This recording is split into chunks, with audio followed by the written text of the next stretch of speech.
Hello दोस्तों, मैं हूं अभिषेक और आज हम बात करेंगे मोबाइल फोन इंश्योरेंस के बारे में कि क्या आपको मोबाइल फोन इंश्योरेंस लेना चाहिए, कब लेना चाहिए और ऐसे में किन बातों का आप ध्यान रखें अगर आप मोबाइल फोन की इंश्योरेंस लेते हैं। अब इंश्योरेंस की जरूरत क्यों पड़ती है? देखिए, अगर आप कोई भी फोन लेते हैं तो उसमें तीन मेजर चीजें ऐसी हैं, जो तीन मेजर खर्चे ऐसे हैं जो कि अगर होंगे तो वो पूरा मोबाइल फोन आपका बेकार हो जाएगा, आपके सारे पैसे जो है वेस्ट हो जाएंगे। अगर आपने उस मोबाइल फोन को लंबे समय तक यूज नहीं किया है तो ऐसे में कहीं ना कहीं आपको लगेगा कि भाई ये तो बहुत बड़ा नुकसान हो गया। पहली बात, अगर मोबाइल फोन का डिस्प्ले टूट जाए तो सबसे ज्यादा खर्चा आता है उस डिस्प्ले को रिपेयर कराने में, तो वो सबसे बड़ा नुकसान है। इसके अलावा अगर मोबाइल फोन आपने लिया है और वो चोरी हो जाए तो समझ लो सब कुछ ही चला गया, आपका डेटा भी चला गया, सिम कार्ड भी दोबारा लेना पड़ेगा, तो ऐसे में ये और भी बड़ा नुकसान है यहाँ पे। और तीसरा जो है वो है कि अगर आपका मोबाइल फोन जो है पानी में गिर जाए और उसका जो है सर्किट में कहीं शॉर्ट सर्किट हो जाए और ऐसे में वो ऑन ही ना हो तो वो भी एक तरह से आपके लिए फोन डेड हो जाता है, तो ये भी बहुत बड़ा नुकसान है। तो यहाँ पे जो नुकसान है, यहाँ पे तीन मेजर नुकसान के बारे में मैंने बात कर दी है जो कि होते हैं किसी भी एक मोबाइल फोन के साथ, और ये मोस्ट फ्रिक्वेंट नुकसान होने वाली चीजें हैं। मतलब ऐसा मोस्ट फ्रिक्वेंट होता है लोगों के साथ कि या तो फोन का डिस्प्ले टूट जाता है, या फोन चोरी हो जाता है, या फिर फोन जो है आपका पानी में डैमेज हो जाता है। तो ऐसे में अगर आप इंश्योरेंस लें, मोबाइल फोन की इंश्योरेंस लें, तो इन तीन बातों का ध्यान रखें कि क्या इन तीनों में से दो इंपॉर्टेंट चीजें कम से कम उसमें कवर हो रही हैं, या फिर अगर तीनों कवर हो रही हैं तो वो किस तरह से कवर हो रही है और उसमें क्या क्या क्लॉजेज हैं। क्योंकि हर मोबाइल फोन इंश्योरेंस कंपनी में जब भी आप किसी मोबाइल फोन लेने जाते हैं किसी शॉप में और वहां पे आपको कोई एग्जीक्यूटिव बोलते हैं कि भाई 500 रुपीज दे दीजिए, 1000 रुपये दे दीजिए, 2000 रुपये दे दीजिए, तो आपको मोबाइल फोन की इंश्योरेंस मिल जाएगी और उसमें ये मिलेगा वो मिलेगा। तो आपको किन बातों का ध्यान रखना है, क्या चीजें पढ़नी है, टर्म्स एंड कंडीशन जरूर पढ़िए हमेशा मोबाइल फोन इंश्योरेंस लेते समय। अगर आप मोबाइल फोन इंश्योरेंस ले रहे हैं तो वो कंपनी का जो है पैम्फलेट ले लीजिए, उसमें टर्म्स एंड कंडीशन पूछिए। अगर वहां नहीं मिलते हैं तो उनकी वेबसाइट पे जाके पढ़िए और उसके बाद ही वो डिसीजन लीजिए कि आपने मोबाइल फोन इंश्योरेंस उस कंपनी से लेनी है, चाहे वो जो भी पैसे में वो आपको ऑफर कर रहे हो, जितना भी डिस्काउंट वो आपको दे रहे हो, ये सब चीजें कंफर्म करे बिना मोबाइल फोन इंश्योरेंस ना लें। तो यहां पे इंपॉर्टेंट ये है कि अगर मान लीजिए कि कोई मोबाइल फोन इंश्योरेंस जो आप खरीद रहे हैं वो आपको बोलते हैं कि भाई अगर फोन के अंदर कोई प्रॉब्लम आएगी और उसका कुछ रिपेयर है तो वो रिपेयर फ्री में होगा। अब इसमें भी अलग अलग तरह के क्लॉजेस हैं कि अगर मान लो कोई ऐसा रिपेयर करना है फोन का जो रिपेयर एक्चुअली इस वजह से हुआ है क्योंकि एक्सीडेंटल डैमेज हुआ है, यानी कि पानी चला गया फोन के अंदर, उसकी वजह से स्पीकर खराब हो गया, तो वो ऐसे में उस चीज को डिनाई कर सकते हैं। अगर उनके क्लॉज में ऐसा लिखा हुआ है कि एक्सीडेंटल डैमेज से अगर कोई पार्ट खराब होगा तो उसका रिपेयर कवर्ड नहीं है इंश्योरेंस में, लेकिन अगर बाय डिफॉल्ट यूज करते हुए हो गया तो वो कवर्ड है। और ऐसे में सर्विस सेंटर वाले जो एग्जीक्यूटिव्स हैं वो ये चीज़ कह सकते हैं कि भाई इस फोन में पानी गया है और ऐसा हुआ है वैसा हुआ है, तो वो सब चीज़ें आपके साथ होती हैं। तो इन सब चीज़ों का ध्यान रखें कि जो पार्ट्स का रिपेयर है उसमें क्या क्लॉजेज लिखे हुए हैं और वो किस तरह से क्लॉज में कवर होते हैं या नहीं होते हैं। दूसरी चीज़ यहाँ पे ज़रूरी ये है कि जब भी आप मोबाइल फ़ोन की इंश्योरेंस लें, अगर कोई भी मोबाइल फ़ोन इंश्योरेंस कंपनी आपको बोल रही है कि लिक्विड डैमेज जो है कवर्ड है, तो लिक्विड डैमेज में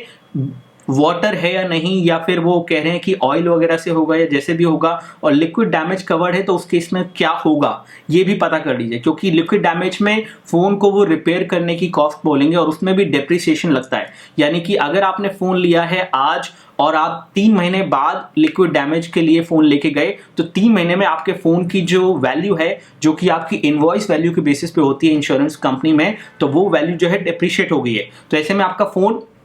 कम प्राइस में हो गया है और उस प्राइस के हिसाब से आपको जो इंश्योरेंस की वैल्यू है वो ऑफर की जाएगी। तो ऐसे में अगर लिक्विड डैमेज कवर्ड है तो वो भी टर्म्स एंड कंडीशन में प्रॉपर्ली पढ़ लीजिए कि वो किस तरह से कवर्ड है। पानी में अगर फोन खराब हो जाएगा तो कितना अमाउंट आपको मिलेगा, अगर लिक्विड डैमेज होता है क्या आपको पूरा फोन ठीक करके मिलेगा, क्योंकि उसमें ऐसा भी हो सकता है कि वो लिक्विड डैमेज के बाद इंश्योरेंस कंपनी के क्लॉज में ये लिखा हो कि लिक्विड डैमेज के बाद डिस्प्ले ठीक कराने की उनकी कोई वो नहीं है, या फिर वो कुछ कंपोनेंट्स का रिपेयर देंगे, बाकी कंपोनेंट्स का रिपेयर नहीं देंगे, कॉस्ट नहीं देंगे उस चीज की। तो ये चीजें डेफिनेटली हो सकती हैं। तीसरी चीज जो है वो बहुत ही इंपॉर्टेंट है, वो है थेफ्ट। नॉर्मली जो थेफ्ट वाला केसेस हैं मोबाइल इंश्योरेंस कंपनी जो है वो उसको कवर नहीं करती हैं, क्योंकि वो again out of their control है, और उस केस में आपका फोन अगर खो जाए और मान लीजिए उन्हें ये भी लगता है कि भाई कंज्यूमर जो है झूठ बोल सकते हैं और किसी तरह से इस फीचर का गलत इस्तेमाल कर सकते हैं, क्योंकि अगर कोई भी मोबाइल इंश्योरेंस कंपनी आपको ये इंश्योरेंस देती है कि आपका फ़ोन चोरी हो जाएगा तो हम आपको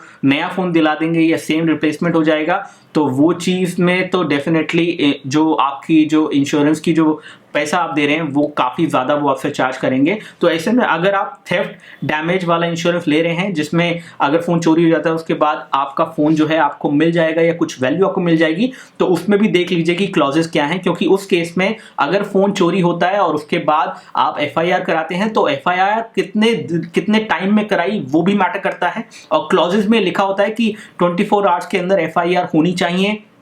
दूसरी चीज़ ये भी होती है कि जो भी डॉक्यूमेंट्स उस मोबाइल फ़ोन इंश्योरेंस कंपनी को चाहिए वो डॉक्यूमेंट्स आपको 7 दिन के अंदर सबमिट करने हैं, और वो भी फिजिकल कॉपी उनको देनी है, ईमेल नहीं चलेगा। तो वो सारी चीज़ें जो हैं आप हमेशा ध्यान में रखिए। मोबाइल फ़ोन इंश्योरेंस कंपनी से कोई भी इंश्योरेंस लेने से पहले, किसी भी फ़ोन को इंश्योर करने से पहले आप ये सब चीज़ों का ध्यान रखें, क्योंकि अगर आप इन सब चीज़ों का ध्यान नहीं रखेंगे तो कहीं ना कहीं आप पैसे भी दे देंगे और बाद में धोखा आपको ही मिलेगा। आपको लगेगा कि आपका फ़ोन तो इंश्योर था, लेकिन कुछ भी जो है उस केस में नहीं कर पाएंगे आप, क्योंकि टर्म्स एंड कंडीशन आपने नहीं पढ़े और कहीं ना कहीं कुछ लूप होल जो है रह गया जो कि आपके खिलाफ यूज हो गया। अब एक और चीज़ यहाँ पे है कि जब भी आप मोबाइल फ़ोन इंश्योरेंस लें, कहाँ से लें? ऑनलाइन कंपनीज हैं, यहाँ पे वन असिस्ट करके कंपनी है और कंपनीज हैं, तो मोबाइल इंश्योरेंस के बारे में प्रॉपरली सर्च कर लें,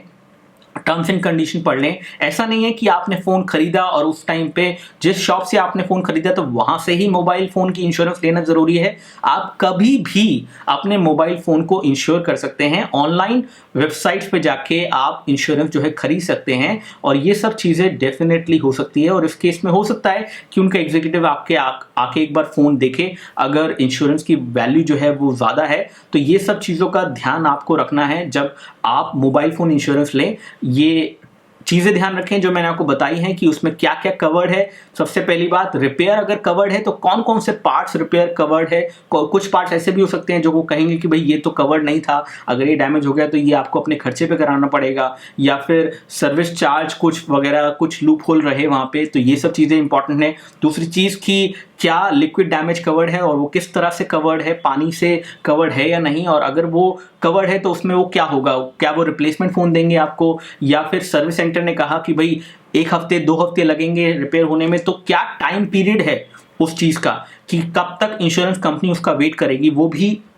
आप जान लीजिए। क्योंकि मान लीजिए आपके फ़ोन के अंदर कुछ खराबी आई, आपने सर्विस सेंटर को दिया और सर्विस सेंटर वाले बैठे हुए हैं कि भाई पार्ट आएगा तो पार्ट लगाएंगे हम, इंश्योर तो है लेकिन पार्ट ही नहीं है। तो ऐसे में यहाँ पे आप इंश्योरेंस कंपनी से ये बात कर सकते हैं कि मान लीजिए कि पार्ट आने में बहुत समय लग गया और आपका फ़ोन ठीक ही नहीं हो पाया, तो ऐसे में क्या करेंगे इंश्योरेंस कंपनी? क्या वो आपको एक रिप्लेसमेंट फ़ोन देंगे, या फिर इस चीज़ के लिए वो कब तक वेट करेंगे, कब आपको उस इंश्योरेंस का एक तरह से क्लेम में पैसा मिलेगा, क्या वो मिलेगा भी नहीं मिलेगा? तो ये सारी चीज़ें आपको कंफर्म करनी चाहिए अगर आप मोबाइल फ़ोन इंश्योरेंस लेते हैं अपने फ़ोन के लिए। तो आई होप कि ये वीडियो आपको पसंद आया होगा। इस वीडियो को मैंने कुछ अलग तरह से किया है, आपको सारी इन्फॉर्मेशन देने की कोशिश की है। अगर आपको वीडियो अच्छा लगा है तो लाइक बटन ज़रूर दबाइए, वीडियो के नीचे मिलेगा आपको। अगर आपको इस तरह के वीडियोज़ और देखने हैं तो सब्सक्राइब बटन भी दबाइए, वो भी आपको वीडियो के नीचे मिलेगा। दोनों ही बटन वीडियो के नीचे दिए गए हैं। अगर आपको वीडियो अच्छा लगा है तो प्लीज़ इस वीडियो को लाइक कीजिए, शेयर कीजिए और हमें सब्सक्राइब कर लीजिए, थोड़ा सा सपोर्ट हमें दे दीजिए। और फिलहाल इस वीडियो में इतना ही। बहुत बहुत शुक्रिया आपका इस वीडियो को देखने के लिए। जय हिंद, वंदे मातरम।